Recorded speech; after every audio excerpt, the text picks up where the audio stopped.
Hello guys, मेरा नाम अभिनव भारद्वाज है। आज मैं इस वीडियो में आप लोगों के साथ गेट प्रिपरेशन स्ट्रेटजी शेयर करने वाला हूं। But before that I would like to thank tricky mechanical channel for giving me this opportunity for sharing my preparation plan with all of you guys. So in this video I will share my experience during the preparation time. So I think this video is going to be beneficial for many of the aspirants who are going to appear for GATE 2021. So let's start with the video. My name is Abhinav Bhardwaj. I have completed mechanical engineering in the year 2017 from Delhi Technological University. After that I have got campus placement in L&T Defence and I have worked there for 22 months. उसके बाद मैंने वहाँ से job छोड़ दिया था because मुझे अपना वर्क प्रोफाइल वहाँ पे ज़्यादा सूट नहीं किया था। उसके बाद मैंने गेट 2020 का एग्ज़ाम दिया and I have secured all India rank 482 in the GATE 2020 exam. इससे पहले भी एक बार मैंने 2017 में गेट का एग्ज़ाम दिया था। उस टाइम पे शायद मेरे 30 या 32 के अराउंड मार्क्स आए थे, but at that time I was not serious about the GATE. So GATE 2020 ही मेरा एक सीरियस फर्स्ट अटैम्प्ट था। And one more thing guys, recently अभी नीटी मुंबई ने अपना PGDI PM और PGDMM का रिज़ल्ट डिक्लेयर किया है, तो उसमें मेरे को एडमिट मिल गया है। Before starting this video also, one more thing which I would like to share with you guys. According to me, there are two type of people who are preparing for the competitive exams. One is self-study people who are doing self-study without taking any coaching, and other people are who are taking the coaching. So ये मैंने एक broad classification किया है जो self study और coaching वाला लोग हैं, क्योंकि इसमें क्या होता है, सेल्फ स्टडी में दोनों टाइप के लोग आते हैं, जो अभी कॉलेज गोइंग है प्लस वर्किंग प्रोफेशनल्स हैं। सेम कोचिंग वाले में भी कुछ लोग हो सकते हैं जो कॉलेज के साथ प्रिपेयर कर रहे हों, और कुछ लोग हो सकता है जो वर्क मतलब अपना जॉब छोड़ के और फिर कोचिंग में आए हों। तो इस वीडियो में मैं दोनों तरह की स्ट्रेटजी बताऊंगा, लेकिन पहले मैं अपना क्योंकि मैं अपना एक्सपीरियंस शेयर कर रहा हूँ, तो पहले मैं आप लोगों को बताऊंगा कि कोचिंग में रहते हुए क्या क्या होता है, मतलब उसमें कैसे प्रिपेयर किया जाता है, और साथ साथ मैं रिलेट करूँगा कि सेल्फ स्टडी के लोग उसको कैसे कर सकते हैं। So now coming to my strategy part, मैंने अपने प्रिपरेशन टाइम को 2 फेज़ में डिवाइड किया था। One is May to November and other one is December to January. Why is this? Because मैंने कोचिंग मई में ज्वाइन की थी, तो मेरा फेज़ 1 मई से स्टार्ट होता है, बट कुछ लोगों का मई से पहले भी हो सकता है, तो ये शेड्यूल आप लोग खुद से डिसाइड कर सकते हैं। Now we will come to the first phase of preparation. So इसमें आपको क्या करना है? सबसे पहली बात, जो लोग कोचिंग में जा रहे हैं उनको क्लासेस रेगुलरली करनी है, क्योंकि क्लासेस रेगुलरली करने से क्या होता है, आप लोग अपने खुद के नोट्स बनाते हैं और वहाँ पर बैठ के जब आप कंसेप्ट को समझते हैं तो आपकी क्लैरिटी बढ़ती है। उसके बाद आपको क्या करना है, जैसे ही आपकी क्लास ख़त्म होगी आप घर आएंगे, घर आके आपको जो भी क्लास में पढ़ाया गया है उसका रिवीजन करेंगे। रिवीजन करना क्यों इम्पोर्टेंट है? जो क्लास में पढ़ाया गया है, इससे क्या होता है, आपकी रिटेन करने की पावर बढ़ती है। मतलब कि जो आपने क्लास में पढ़ा, अगर आप उसको एक बार पढ़ने के बाद दोबारा नहीं पढ़ रहे हैं तो आप उसको बहुत जल्दी भूल जाएंगे, लेकिन अगर आप आके उसका रिवीजन करेंगे तो आपकी रिटेंशन पावर बढ़ेगी। तो ये 2 जो स्टेप्स हैं ये आपको करने हैं जब आप कोचिंग में हैं। लेकिन सपोज़ अगर आप सेल्फ स्टडी कर रहे हैं तो आपको क्या करना है? सेल्फ स्टडी करने वालों को साथ में क्या करना है कि एक अच्छा 4 से 6 घंटे का एक शेड्यूल बनाना है, जिसमें आपको क्या करना है कि एक सब्जेक्ट का कोई भी एक टॉपिक उठा के उसको कंप्लीट कर देना है।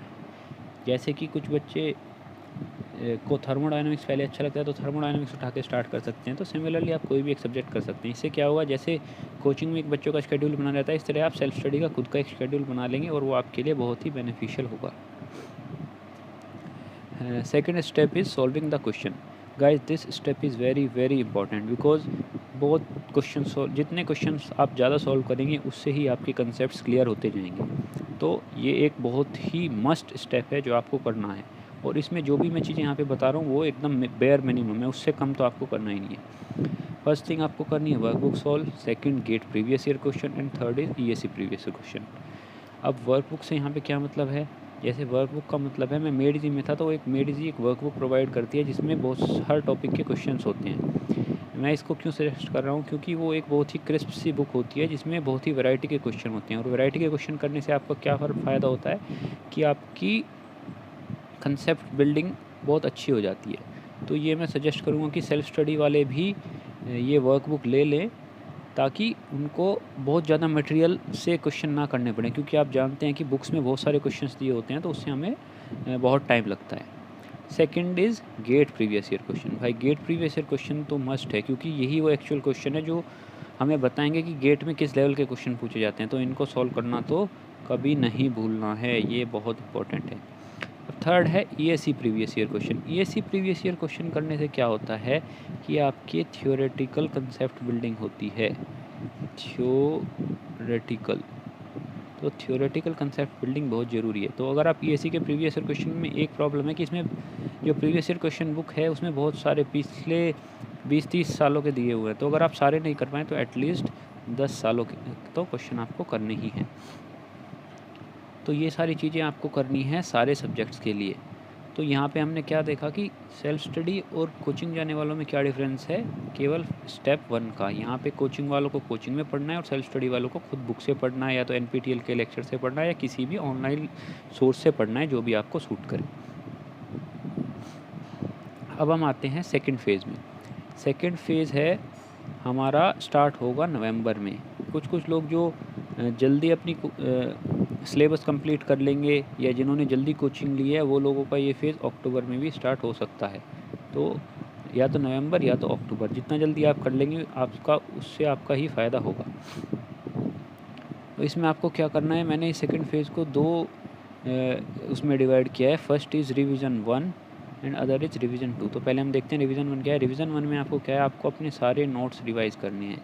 ये कोचिंग वालों के लिए कोचिंग के नोट्स होंगे और सेल्फ स्टडी वालों के लिए खुद के नोट्स होंगे। ओके, तो ये आपको करना है। इसमें आपको किसी के भी नोट्स दूसरे के उठा के नहीं पढ़ने, खुद से नोट्स बनाने हैं। Second thing is gate previous year question. अब आपको गेट प्रीवियस ईयर क्वेश्चन एक आपने जब आप सब्जेक्ट वाइज पढ़ रहे थे तब की, अब एक दूसरी बार आपको फिर से करनी है रिवीजन 1 में। इसमें साथ करते करते आपको क्या ध्यान रखना है कि आपको यहाँ पे स्टार मार्क क्वेश्चन करने हैं। स्टार मार्क क्वेश्चन वो वाले क्वेश्चन करने हैं जहाँ पे आपको थोड़ा भी डिफ़िकल्टी महसूस हुआ हो। ओके, और तीसरा है आपको इसके साथ साथ कुछ सब्जेक्ट वाइज टेस्ट भी अटैम्प्ट करने हैं। सब्जेक्ट वाइज टेस्ट अटैम्प्ट करने से क्या होगा, आपके किसी भी एक सब्जेक्ट पर्टिकुलर सब्जेक्ट में थोड़ी और नॉलेज बढ़ेगी। तो इन सब को करने में आपको, इन तीनों चीज़ को करने में मेरे ख्याल से आपको पूरा का पूरा दिसंबर का महीना लग जाएगा। तो कोई नहीं, इसमें हम ये करेंगे। फिर आता है हमारा रिवीजन 2। रिवीजन 2 में हमको शॉर्ट नोट से रिवाइज़ करने हैं। अब की बार हमें नोट से रिवाइज़ नहीं करने, वो पूरा का पूरा मोटा बंडल हमें नहीं उठाना है, हमें करना है शॉर्ट नोट से रिवाइज़। शॉर्ट नोट से रिवीजन के साथ हमें इस बार करने हैं गेट के केवल वो क्वेश्चन जिनको हमने स्टार मार्क किया था, और हमें फुल लेंथ टेस्ट देने हैं मिनिमम 3 to 4। इससे हमें पता लगे कि हम एक्चुअल में कहाँ लाई करते हैं। ओके, तो ये वाला भी दोनों चीज़ें हमारी self study plus coaching plus self study दोनों के लिए इम्पॉर्टेंट है, मतलब दोनों के लिए सेम है। अब नेक्स्ट हम मूव करते हैं स्टडी मटेरियल। हाँ, स्टडी मटेरियल क्या क्या फॉलो किया था। देखिए, स्टडी मटेरियल मैंने किया था मेरे मेडीजी के क्लास नोट जो मैंने खुद से बनाए थे, प्लस वर्कबुक मेडीजी की, GATE previous year question, ESC previous year question. ISRO के प्रीवियस ईयर क्वेश्चन मैंने तब किए थे जब इसरो के एग्ज़ाम में 1 वीक बचा था। तो ये आप भी ऐसा कर सकते हैं, या आपको अगर क्वेश्चन सॉल्व करने में ज़्यादा इंटरेस्ट है तो आप इसको और पहले भी कर सकते हैं। उसके साथ मैंने ली थी मेडीजी की ऑनलाइन गेट प्लस ईएससी की टेस्ट सीरीज़ एंड ईएससी की ऑफलाइन टेस्ट सीरीज़। इसके अलावा मैंने और कोई स्टडी मटेरियल फॉलो नहीं किया था। अब देखिए, रिवीजन स्ट्रैटेजी में आपको ऑलरेडी बता चुका हूँ। रिवीजन स्ट्रैटेजी में हमें पहला रिवीजन नोट से करना है, गेट के प्रीवियस ईयर क्वेश्चन करने हैं, स्टार मार्क करना है डिफ़िकल्ट क्वेश्चन को, सेकंड डिवीज़न करना है शॉर्ट नोट से, फिर सेकंड डिवीज़न में शॉर्ट नोट्स में स्टार मार्क क्वेश्चन को ही सॉल्व करना है, 3 to 4 full length test attempt करने हैं। और यहाँ पे एक इम्पॉर्टेंट थिंग है कि write down your mistakes and never do that in any test again. ये बहुत ही इम्पॉर्टेंट है। इसमें आपने देखा होगा बहुत से लोग अपनी एक मिस्टेक कॉपी अलग से बनाते हैं। तो इसका बस फ़ायदा ये होता है कि यदि आपने किसी ऑनलाइन टेस्ट के किसी भी एग्ज़ाम में एक बार गलती कर दी तो उसको आप कभी भी एक्चुअल गेट एग्ज़ाम में ना करें। तो वो चीज़ आप एक जगह अगर नोट कर लेंगे तो उससे आपको फ़ायदा होगा। तो ये एक इम्पॉर्टेंट स्टेप है।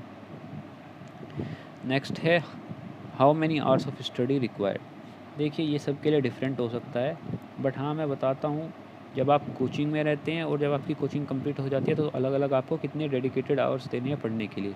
ये कोचिंग में जनरली कोचिंग जब शुरू में होती है तो 4 से 5 घंटे की होती है और उसके साथ आपको मिनिमम 2 से 3 घंटे के बीच में पढ़ना है।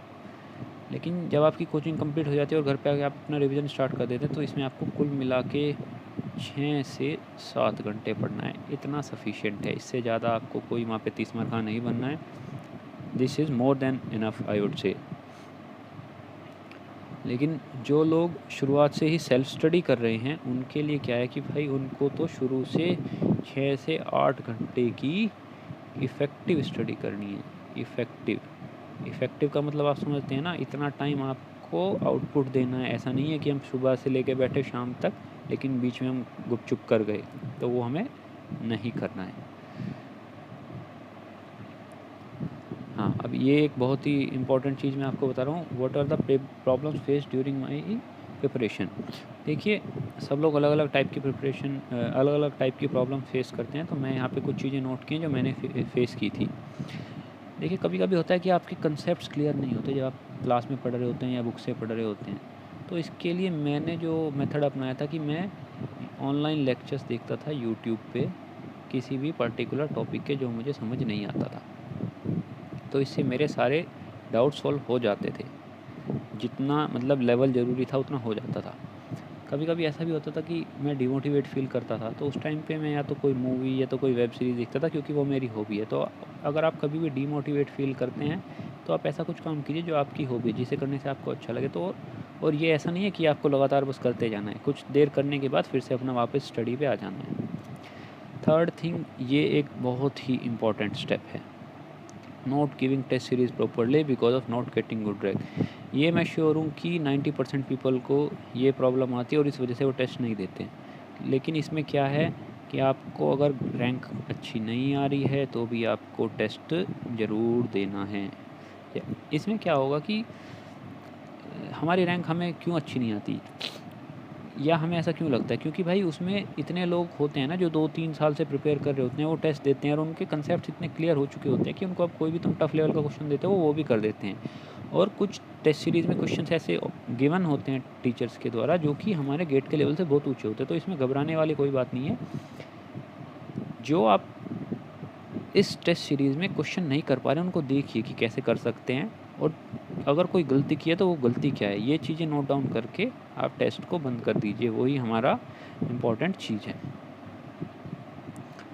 अब नेक्स्ट क्या है, ये सब हो जाने के बाद अगर आपको कोई परेशानी आ रही है, हालांकि आनी नहीं चाहिए, लेकिन इसके बाद भी यदि आपको कोई परेशानी आ रही है तो मैं अपनी FB ID सर के साथ शेयर कर दूंगा, वो लोग आपको दे देंगे और आपको कोई भी प्रॉब्लम हो तो आप मेरे को कांटेक्ट कर सकते हैं। So thank you guys, thank you very much.